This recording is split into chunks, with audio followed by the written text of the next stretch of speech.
Good morning. A couple of Yoga Sutras from Patanjali's Yoga Sutras, of course. The first two of the second chapter. The first chapter gives a total overview over the whole system of yoga, ending with Samadhi. The eighth step of the 8 steps of yoga is Samadhi, which is the complete transformation of the individual psyche and consciousness into the absolute consciousness. That is a journey. So the second chapter begins very practical. It is the yoga of action, Kriya Yoga, Sadhanapada.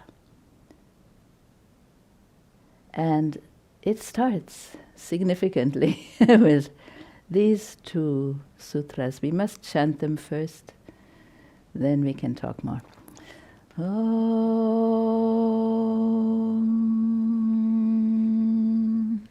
Tapah Swadhyayeshvara Tapah Swadhyayeshvara Pranidhanani Kriya Yoga Pranidhanani Kriya Yoga. Again, together I will lead. Tapah Swadhyayeshvara Pranidhanani Kriya Yoga. Tapah Swadhyayeshvara Pranidhanani Kriya Yoga. Samadhi Bhavanartha Samadhi Bhavanartha Klesha Tanu Karanarthascha Klesha Tanu Karanarthascha. I will show again. Samadhi Bhavanartha Klesha Tanu Karanarthascha Samadhi Bhavanartha Klesha Tanu Karanarthascha.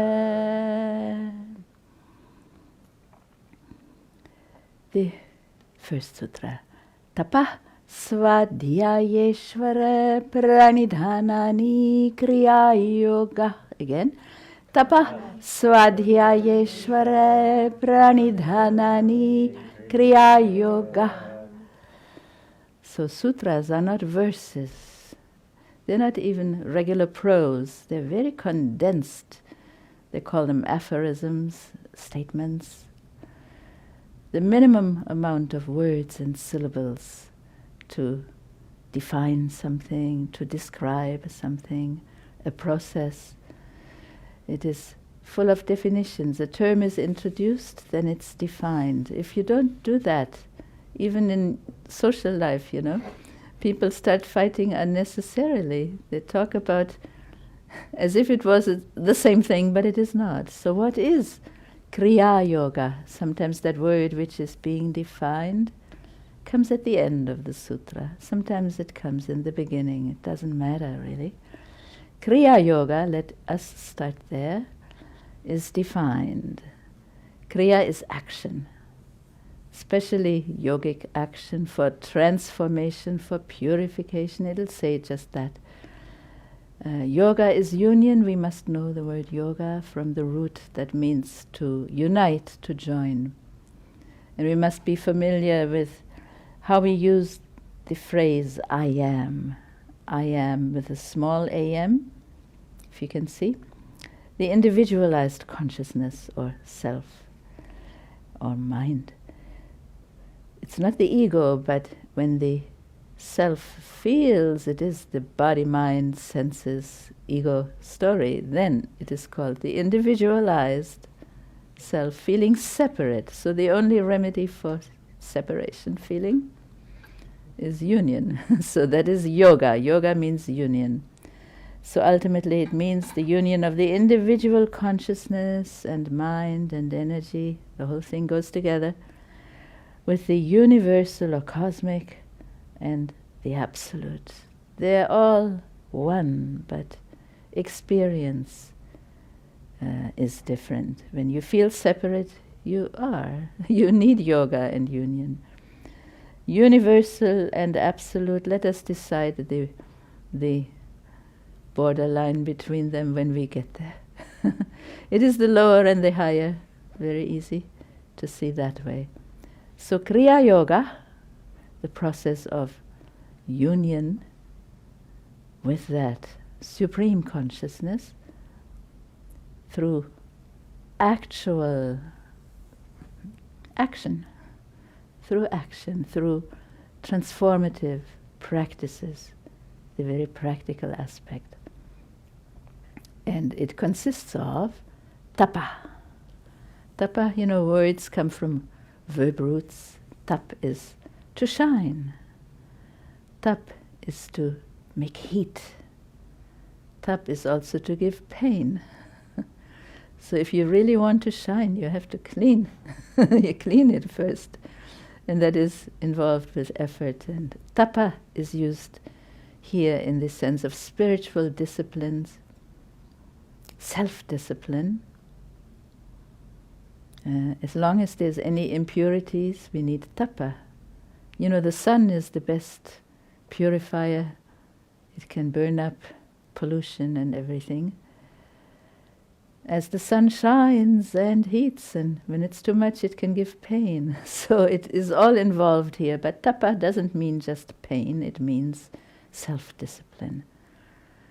I have one conviction: if we don't do our own self-discipline, then others will feel obliged to do it for us and on us, and that is not the choice, really. Better, when you know you need it, do it yourself. There would be many forms of discipline. You do not want to exaggerate. The scriptures are against that. Not too much punishment for the poor body, the poor senses and mind, but by meditation to make it shine, to remove pollution. That is one meaning. Svadhyaya, I indicated that there are two words here that melted together. Svadhyaya and then Ishvara. And Ishvara is tied to pranidhanani. Svadhyaya is first. Swa is the self, another word for self. Adhyaya is study. Words are very interesting, the way they're derived. You don't need to become a scholar of Sanskrit, just enjoy the connections that you may be able to see. Swa is the self. Adhyaya comes from the root adhi, e. E is simply going, moving, the movement of the mind here. Adhi means to go in and also stay above. It's a prefix. So adhyaya is your mind has to study something by going into the subject matter and staying above at the same time. Don't get lost in it, then it's not desirable. But adhyaya is also equated with repeating, studying by recitation, by chanting. That is study in the Sanskrit tradition. Not reading with the eyes only without involvement of sound, because sound was first. You can write it down in many scripts, in the Devanagari or in the international system that I'm using here right now.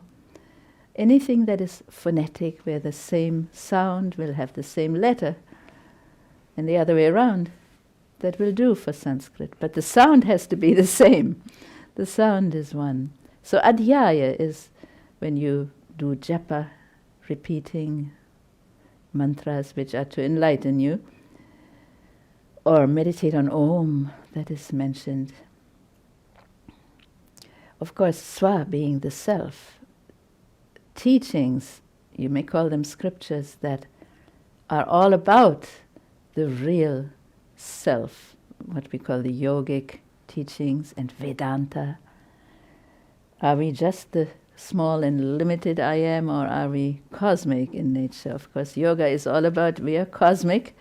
We have forgotten, we need to feel it again through the many varied practices of yoga.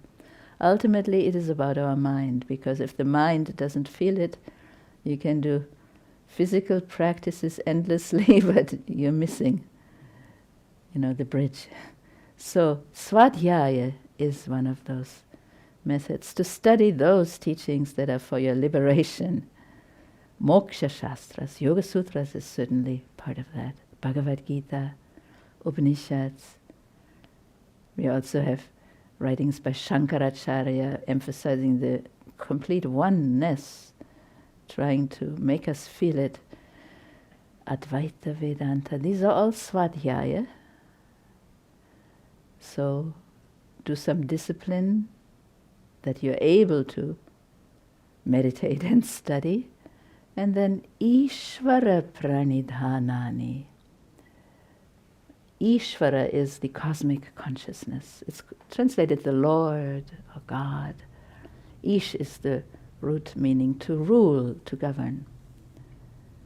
As we say, mind over matter, this says pure consciousness over mind and matter, both. Ishvara, Pranidhana. What about Ishvara? Pranidhana means complete self-surrender. Da is the root in here, to place, to put. Ni means down, put it down. Pra means in the best possible way. Pra means excellence. So pranidha, to lay it all down at the feet, which is a symbolic expression of that cosmic consciousness, the Lord of the universe, as manifested in our own self, because that Ishvara takes such a form that it's now in the heart of all sentient beings, and our duty is to meditate and feel that. And surrender means surrender of our own concepts and thinking. Physical surrender doesn't mean much here. What about our thoughts? Can we sit down, empty everything, and just feel the grace? That will be the process of yoga. So once more, tapa, self-discipline, svadhyaya, self-study, and Ishvara pranidhana, surrender of our individual mind and self to the pure consciousness, cosmic consciousness. That is defined as Kriya Yoga. That's what you have to do. Kriya is from kr, to do. Same root as you get karma from that same root. But Kriya has many applications. Any activity or action. In yoga it means purifying action. Here it means the whole second chapter, which includes itself the 8 limbs of yoga. They're part of the second chapter of Yoga Sutras. This is the beginning of the chapter. So the yoga of transformation. And interesting that these 3 should be mentioned. You have to feel the meaning and the wisdom of it.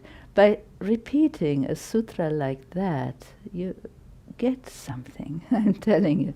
Tapa, if you don't know what to do, suppose there's a stretch of boredom in your day, just repeat to yourself, tapa, svadhyaya, ishvara pranidhana. That's always something you can do. You don't need any tools for that. Standing in line somewhere, suppose, that still happens. It still happens in the world. Tapa, svadhyaya, ishvara pranidhana. Little self-discipline. Don't just waste your energy and do stuff in your mind or with your words that are not conducive. Tapa. Control it or make it happen properly. Svadhyaya. Study yourself and study your own mind when you study anything. You know what? I can relate to that.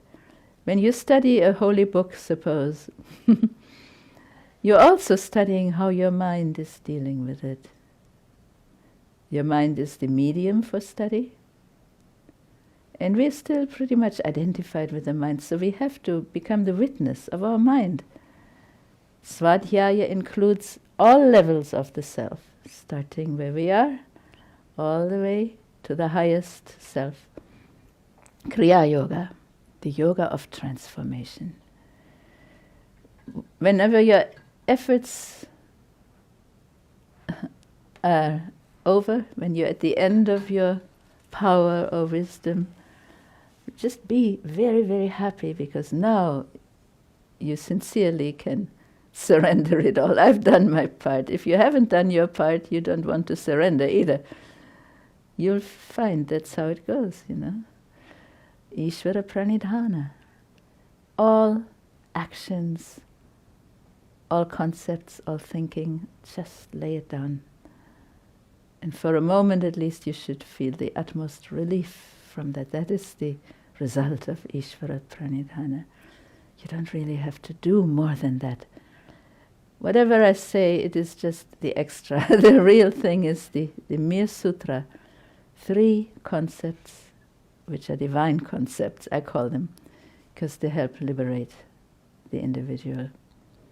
And that's the next sutra. Samadhi bhavanartha. Samadhi bhavanartha. Bhavanartha is also a compound word, as we call it. Bhavana is cultivation, meditation on, and then making it real and cultivate something.